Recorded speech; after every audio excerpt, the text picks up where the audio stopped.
What's up, badass? This is Dwight with another episode of How to Be a Badass Teenager. And in today's episode, I'm going to talk to you about money.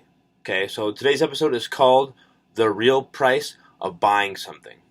And I want to talk about what happens, what the real price is when you buy something big. I'm talking about something that costs hundreds of dollars or thousands of dollars.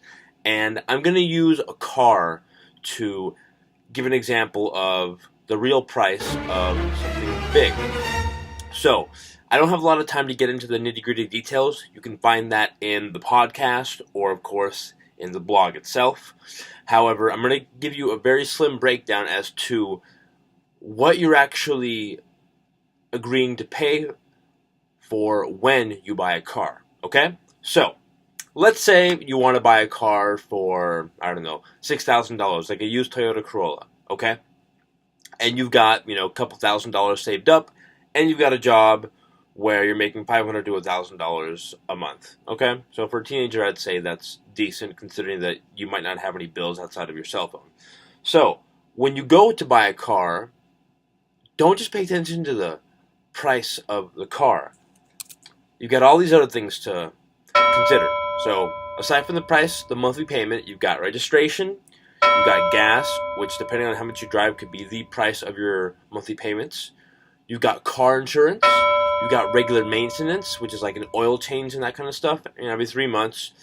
You've got your other maintenance and maybe some large repairs like an air conditioner that might break.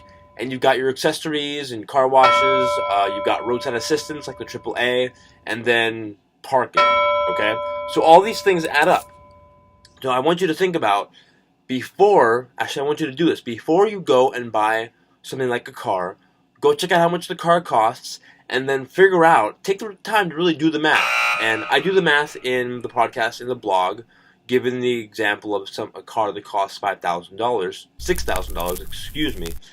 And do yourself a favor and take the time and figure out the real price of that car. Go through that entire list that I just gave you right there, okay? And you'll be surprised that a car costs a lot of money. It's not just $6,000. Some cars, for example, when I had a car, I was making $2,000 a month, and I was spending about $700 to $800 a month on my car, which that included car payments, gas, and all that other stuff that I mentioned, okay?